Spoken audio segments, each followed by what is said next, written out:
Tubies, it's Psychic Bob. Whoo! It is so good to be with you. Well, welcome to Saturday.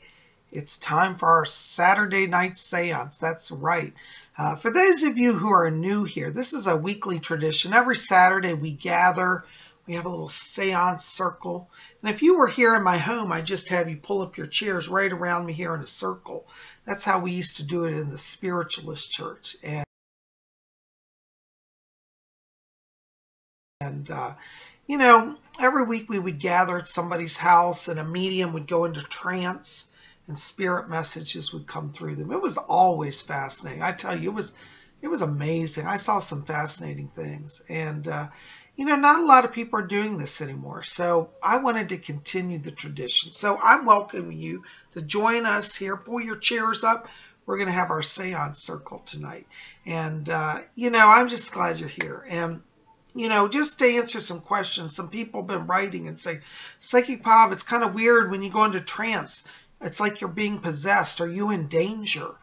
No. I have an agreement with my spirit people.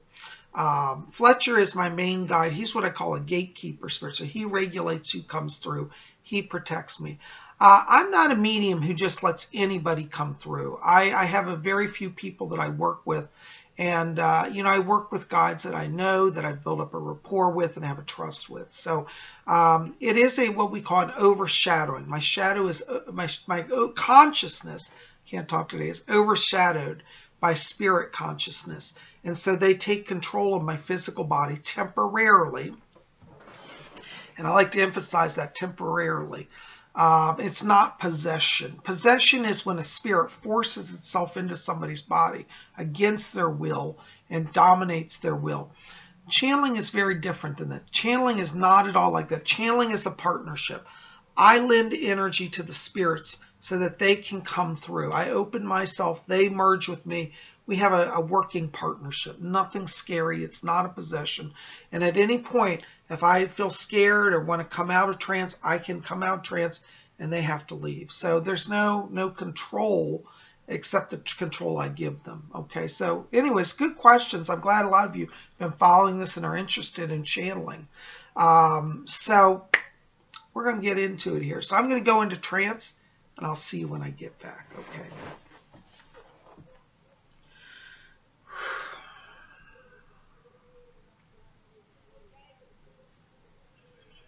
Oh, greetings. This is Fletcher here. Give us just a moment while we get control of the medium's vibration. Oh, there we go. I think we're in the body. Oh, it's so good to be back with all of you tonight. I tell you, there's a lot of soul glow out there tonight. And all of you have been coming around here. Oh, you're blessed souls. And we're so thankful because, you know, we come all the way over from the spirit world. And it takes a lot of energy to manifest. And so we're so thankful when people take the time to listen to us. Well, we've got some other souls that want to be talking, so I'll be stepping from the body.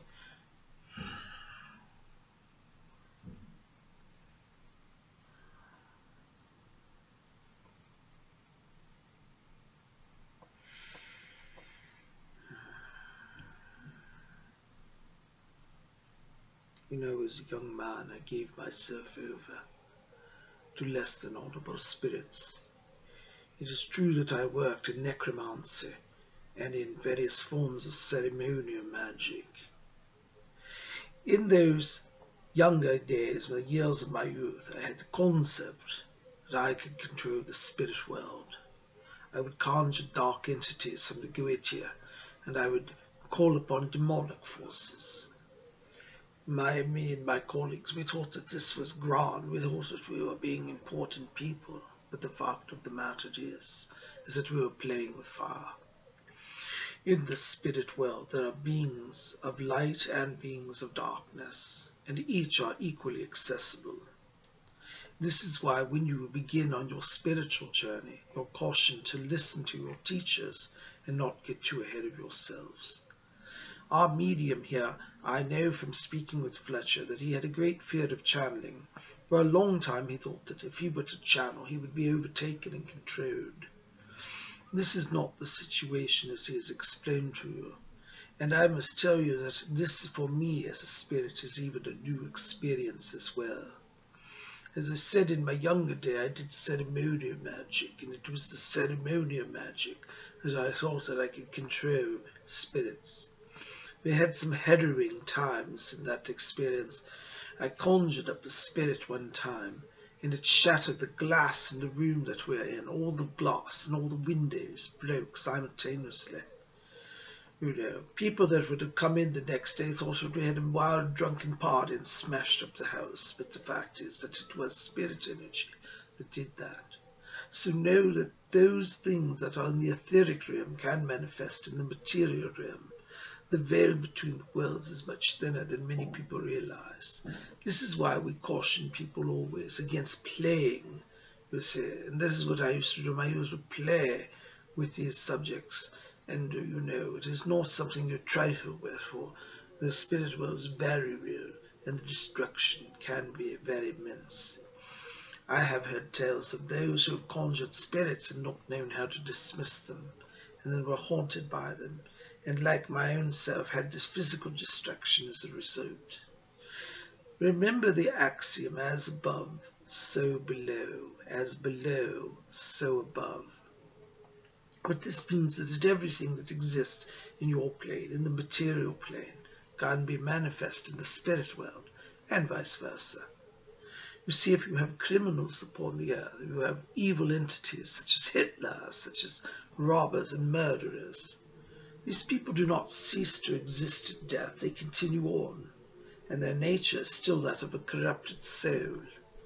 If you conjure such a soul, you're likely to get a being who will be violent, vicious, and destructive. That does not change the consciousness. It merely changes the state of being. You see, one day you're in a body, and then you die, and then you're no longer in the body. This is the truth of what death is. So do not believe that bunk, you see. People say, well, you know, you are alive, and then you die, and you become an angel. No, my dears. Angels are a class of beings separate from humanity. I could speak for hours on them, but suffice it to say for now that angels are simply beings who guide and protect humanity, and in a sense guard it from itself, you see. Humanity is as it always has been. It will love or it will hate. It has opportunities to grow, and this is the beauty of life in the spirit world. That the door to growth, to reformation, this is taught in the spiritualist church. The door to reformation is never closed to any soul, here or hereafter. And so know that every soul has a chance to grow. The problem is that many people become so set in their ways, so set in their prejudices and hatreds and negative vibrations, but when they come over to the light, they're rejected, and they return to that place of darkness.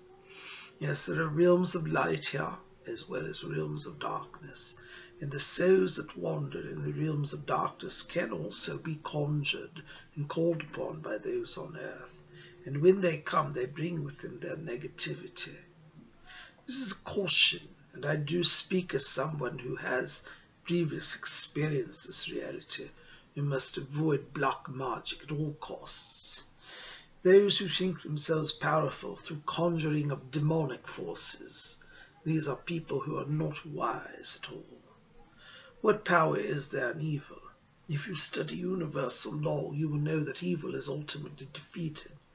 Across every spiritual tradition, across every religious tradition, there is a belief of the battle of good and evil, and in the end evil is defeated. If you look upon the history of your own earth, you will see that this has proven itself to be true. Look at Hitler. He rose to prominence and power. I was alive during his days, and I can tell you that it was mighty frightful. Yet inside, those of us, at least those of us within the United Kingdom, we knew that ultimately he would be defeated. People used to say, poor England, they're standing alone against that tyrant who's conquered all of Europe. But somehow we knew, as people who lived in that day, that we would be victorious. I've spoken often with Rose about this time, and she also had a similar attitude. She said she would not cower to Hitler nor stay in her home. Unfortunately, her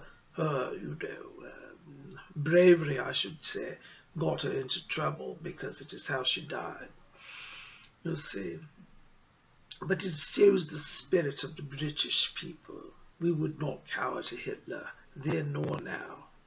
And so with the trails that are rising upon the earth, remember that your consciousness can bring change. And so this is why I encourage you, if you wish to work with spiritual principles, work for the light, work for the good, work for that which uplifts. If you draw from that which is dark and evil, yes, you will have power, but only power for a short while, you see.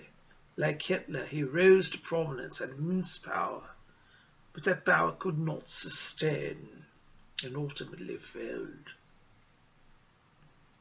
Try to understand this principle of good and bad. It is actually very simple. It is humanity that makes the spiritual truths more complex than they need to be. As I previously stated, that the door to reformation to any soul is never closed here nor hereafter. And so even evil people have a chance to reform beyond the veil. But I should advise you not to wait until you are beyond the veil, for it will be much harder to learn your lessons and to make progress at that time. Begin now to work with the light. Rather than create a curse through magic, conjure an angel who can bring blessing and help to those in need. This would be the true use of magic power and communion with the spirit world. You can call upon me and say, Alfred, come and help me. This would be a much better conjuration to conjure me than to conjure the devil, you see. Of course, there were times in my old life when I was very devilish. But you see, that door to reformation was not closed even to me. And even though I died in an alcoholic and drug-induced stupor, and with darkness on my soul, I had a chance to reform, and now I work for the light. So embrace the light this day, and allow it to be your guide, and you will be blessed. My name is Alfred.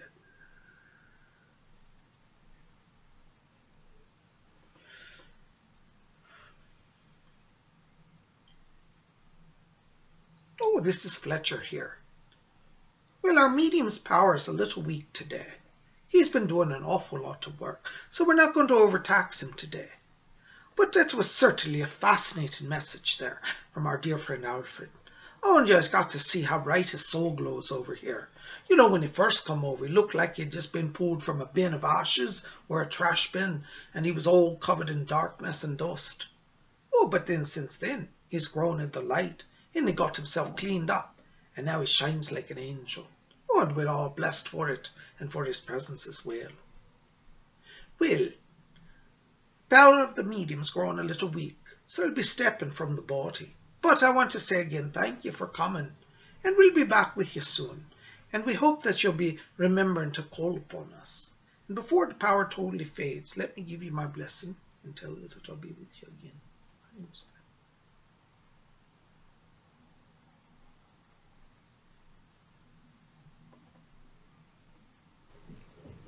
Well, Tubies, I tell you, I am so blessed to have the opportunity to channel. And I'm sure glad that you guys joined me tonight. You know, whenever the spirit people come through me, it's literally like refreshing energy. It uplifts me. It makes me feel really good. And for those of you who do channeling, I think you know what I'm talking about. By the way, if you enjoyed this, you want to learn more about channeling, my work with spirits, you might want to pop over to my website and pick up this book, Messages from Rose. It's by me, and you can get it at my website. I'll put the link in the info box below. I think you'll really enjoy that. It'll help you. Also, for those of you who've been asking me, says, Psychic Bob, we want to learn channeling. Where do we start? Well, hopefully I'm going to be teaching some classes on that this summer. So we're going to do that. But also, a book I would encourage you to get to start. Oh, I can't hold anything. Psychic Bob's a klutz. Luckily, this wasn't something very expensive. It may not be an expensive book, but in terms of value, it is invaluable. This is a great book, Opening to Channel, How to Connect with Your Guide. And this is by Dwayne Packer and Sonia Roman. Let's see if I got there. Let's see here. Yeah, here it is. Sonia Roman and Dwayne Packer. Opening the Channel. I recommend this. I think it's still in print. You can check on Amazon and eBay. I'm sure you can get a copy. Wonderful, wonderful book. It will really help you understand more about the connection with the spirit world. Well, guys, thanks for being here for our channeling, our seance tonight. You guys are the best. Keep it here at Spirit Channel. If you love Psychic Bob, show me some love. Like this, favorite it, share it with your friends, hit subscribe, be part of our channel. We'll be back here tomorrow on Sunday. I don't know what we're going to do, but it will be fun. It'll be solar-oriented, sun-oriented. So definitely be back here. We'll see you then. I love you guys. We'll see you then. And until then, may you always blessed be.